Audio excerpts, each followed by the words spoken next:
It's time for the Phenology Show. Phenology is the rhythmic biological nature of events as they relate to climate. And we are climbing into fall very slowly and gradually so that you can get used to it and make your adjustments, find your long sleeve shirts, that sort of thing. But before we get there, there are a lot of events that will be taking place. And among them, blackberries are starting to get ripe. I ran into my first ripe blackberries around my house this last week. A plant called black chokeberry. Now, that's not choke cherry. That's chokeberry. The choke cherries around my house are pretty much gone. The birds have eaten them all. I did see some choke cherries here and there while I was driving around, but at my house, I have two black chokeberry bushes. One is a varietal that I got when I was buying plant stock from the soil and water conservation folks, and they were a long time getting to maturity. But boy, oh boy, now they just produce. There are hundreds of berries on that plant. And like the choke cherry, they have that astringent kind of a feeling in your mouth, but a little bit of sugar. The birds apparently don't feel that astringency. They just go ahead and gulp them down, and they will be starting to do that any day now, I would expect. I'll be watching to see. The other plant that is full of fruit, too, actually, nannyberry, which has a fairly large fruit. Right now, they are green as green apples. And once they turn color, they'll get very dark blue to purple. And at that point, they are edible. I mean, they, for all intents and purposes, are probably edible right now, but probably no sugar. When they get ripe and have a little bit more sugar in them, they're quite good. A bit pasty, more like a fig than say a juicy cherry or something. Not so juicy, more pasty. But the flavor is wonderful. Big seeds though. So I when I come across the nannyberry, I pick a few and enjoy them, but I can't imagine a pie or you probably could make jelly or jam out of them. I guess it's probably some of you have. Maybe you'll tell us about it. Nannyberry, by the way, opposite branched. So if you're out looking around and you see this plant with opposite branches and bright green seeds on it, bright green clusters of fruits, chances are you're looking at nannyberry. Other fruits, other plants that are ripe right now, the oaks, both the bur oak in my yard and the red oak in my yard are full of acorns. It looks like it's going to be a bountiful year. I see lots and lots of acorns on my bur oak. I suspect that once they are ripe, and that should happen probably this week or next, the squirrels will come and cut them and haul them away. And I will not see very many white oak acorns actually make it to the ground. The red oak, on the other hand, will drop acorns, and underneath the oak tree, the red oak, it'll be like walking on ball bearings. They'll just be everywhere. And the reason for that is the red oak are not as tasty, nor are they as nutritious. They are not as nutritious as the bur oak. And they are not as tasty. They've got more tannin in them than the bur oak. And so the bur oak is the preferred acorn among those who sort of enjoy that kind of a meal. So keep an eye on your oak trees and watch what happens to the acorns and how long it takes for them to disappear. I suspect the deer will be eating the red oak acorns off the ground underneath my oak tree well into fall, but the white oak acorns will be long gone. And speaking of long gone, if you were thinking about hazelnuts this year, you're too late. Or maybe not. I don't know. At your house, maybe not. At my house, none.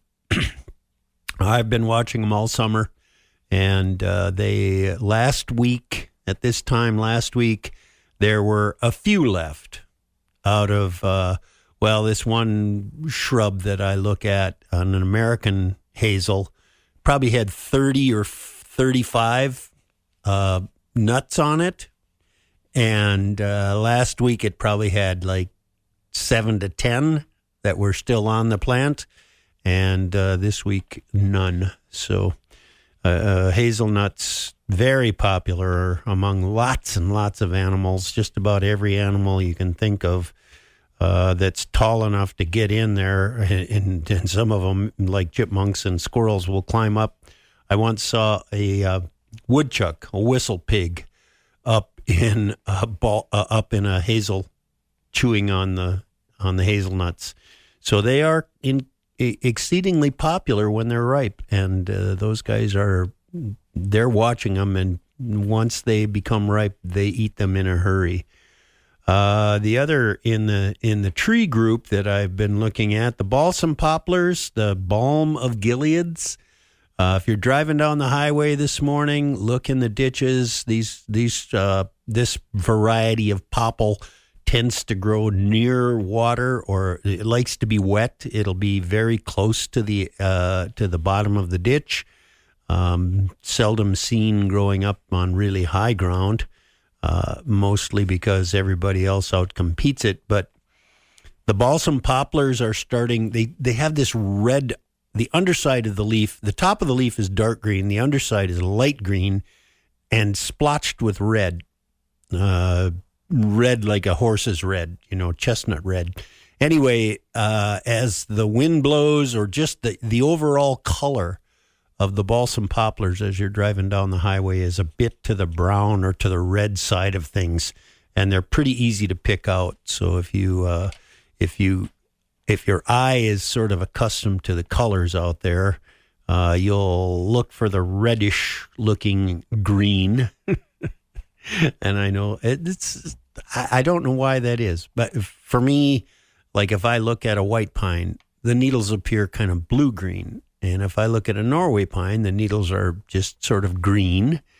And when I look at a balsam poplar, the leaves are kind of reddish green. So you can discern them if you're looking carefully. They're going to start turning brown, and they will begin to fall. They're not nearly as ostentatious as the maples, but they go through the same process. They go through senescence, and then the leaves begin to fall. And though it hasn't begun at my house, I am seeing it around the area. So watch the balsam poplars in your neighborhood and see if you don't notice that they're losing their leaves as well. And the mountain ash, the wild mountain ash, the one that grows in the woods and reproduces naturally, the Sorbus decora, northern or showy mountain ash. The berries are just starting to take on a blush. You can see the berries now. They're orange compared to the green foliage of the ash. Mountain ash, not at all to be confused with the black ash or the green ash or the white ash. The berries are just starting to turn. If you are in town, oftentimes there are varietals. There are other species of mountain ash that will have berries on them, and the phenology is not the same. The native mountain ash seems to be a little bit earlier in terms of ripening and disappearing because of birds. But check out the mountain ash in your neighborhood, and if they're growing in somebody's yard, they're probably not the wild or native mountain ash. Of the flowers that I've been watching that are in flower right now, bergamot. At my house, the wild bergamot is at its peak here at KAXE, the rain garden here. They are past their prime. They are definitely on their way out, but mine are a little bit slower. Mine grow in a little bit shadier country, and so maybe that's why. Large-leafed asters are probably at their peak of bloom out in the woods. I'm seeing a lot of the hedge bindweed. That's the big white flower that looks like the tuba, the horn of the bell of a tuba. Big bell-shaped white flowers, sometimes streaked with pink. That's hedge bindweed. It looks, most people are going to look at that flower and go, morning glory.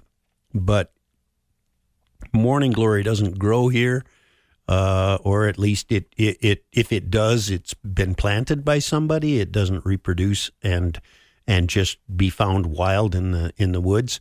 If you look at the leaf, the morning glory has a heart-shaped leaf, and the hedge bindweed has an arrowhead-shaped leaf. Pretty obvious difference.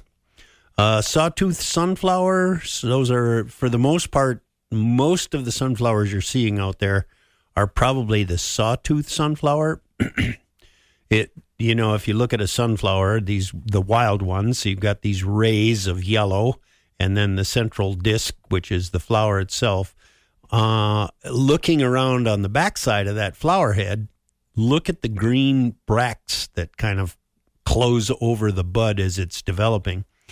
On the sawtooth, there are 2 layers or 3 layers, and they're quite pointed and they're hairy, especially near the base of that little bract. And that makes it sawtoothed and not the others, which are giant.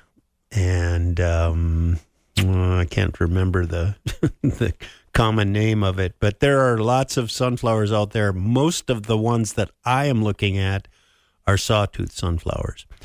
Wild cucumber has begun to bloom, and this one is going to be, what you're going to see is sort of a vine, and it's going to be almost like a blanket of white laying up over some nearby structure. Maybe it'll be a fence, maybe it'll be hazel brush, whatever's nearby. The cucumber is going to grow over it, and right now it's covered in these 5-petaled white flowers that are pretty easy to see.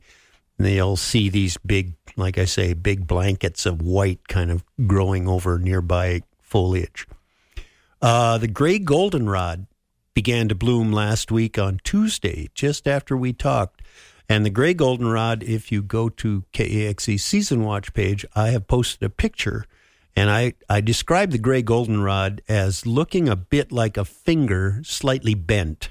So hold your index finger up and just bend it a little bit, and that is pretty much the shape of the flower of the gray goldenrod. Pretty easy one to identify among all of the goldenrods. And northern heart-leaved aster is also blooming. And that's just another of the many asters that come into the area.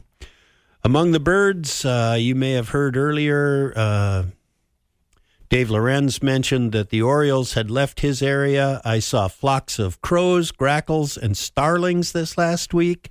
I saw a red-tailed hawk. The pileated woodpeckers are bringing their juveniles to the feeders. Thank you, Emma Pearson and Phil Nealand, for pointing that out to me. I have had a pileated coming to my feeder, but no young so far. The American kestrels are still hanging out along Blue Heron Drive. And yesterday, for the first time all summer, I got a good look at my flock. I call it a flock now because the trumpeter swans nest on my lake, and I had been watching them and trying to assess how many babies they had. And they were always in the weeds on the edge of the lake, and I was never able to get an accurate count. Yesterday, I walked out, and they were right out in the middle. And there are 6 cygnets with them. 6. And they are big. They're almost the size of Canada geese now. So the trumpeter swans, I would say they've got a really good chance of bringing at least 5 of those to maturity. I hope all 6 of them make it. It would be wonderful. And the other thrill I had this past week was driving out my driveway and getting out along the hayfields that are there along Blue Heron Drive, and I saw 2 sandhill crane adults and a colt. So they had a successful year as well. They have a young bird in their group. So the trumpeters and the sandhills both came through big. Let's see, woodbine, smooth sumac, maples, and spreading dogbane. All four of those plants are showing signs of fall color. Woodbine is turning red, so is the sumac, so are the maples. Some of the maples are turning orange. Spreading dogbane is turning yellow, and you're probably going to see a few bright yellow leaves on the bottoms of the milkweed plants as well. And then finally, insects, still seeing a lot of monarch butterflies. I came around the corner the other day on Blue Heron Drive, and there was a puddling of clouded sulfurs, probably 30 or more of these yellow butterflies, and they were all in this area, probably about 3 feet square. And there was something there on the road or in the soil that they were gathering, some kind of mineral, some kind of chemical that they wanted, because there were a lot of them all piled up in that one spot. 12-spotted skimmer dragonflies, I have not seen any this past week, so they may be done for the year. The dragonflies I am seeing quite a bit of are meadowhawks. The males are red, the females are gold, and there are a bunch of them. There are several different varieties. And finally, flying ants. So if you're out there and on a lake especially, you may see some flying ants laying on the water. It's the ants that build those little volcanic-like cones in your yard. They are sometimes called the Labor Day ant because it's around Labor Day that they begin to send out their elites, their winged females and males. And so that is just about to take place, or is beginning to take place, and you'll want to check that out. Finally, at last, he's near done. Lilacs. I was looking at my lilacs, and they did not look good. And so I went in and checked them out, and they have a fungus. And you probably are seeing the same thing. Lots of lilacs are dying right now. Not dying, but the leaves are dying. And this is a fungus that can afflict the lilacs. And it's not going to kill the lilac, but there are some things you can do to help the lilac. Now, oftentimes, what happened at my house last year was all the leaves fell off, and then the plant began to re-leaf in the fall. And I had a number of people tell me the same thing, and some people actually had flowers on their lilacs last fall, a response to losing these leaves to the fungus. You can reduce the stress on your lilacs. If yours are like mine and they're brown right now, you can reduce the stress by watering, especially if it stays dry. Give them plenty of water. You can mulch around their bases, which will help to conserve the water. You should rake up and destroy the infected leaves that fall off the plant this fall. And you might want to thin the plant, cut it out a little bit, cut some of the bigger, older stems out to improve air circulation and light penetration. The less crowded your lilac bush is, the better chance it has to fight off the fungus. Fertilizing lightly next spring may help to improve the vigor of the plant, especially if the plant has been defoliated for, say, the last 2 years, which is my case. Fungicides can be used as the leaves are emerging and expanding in the spring and early summer. But typically this time of year, fungicides are not going to do anything to the fungus that's already in the plant. They're going to have no effect on the disease. So if you are thinking of using a fungicide, do it in the spring when the leaves are coming out. That should take care of your lilacs. That's the Phenology Show for this week. Thanks for tuning in. We'll be back again next week.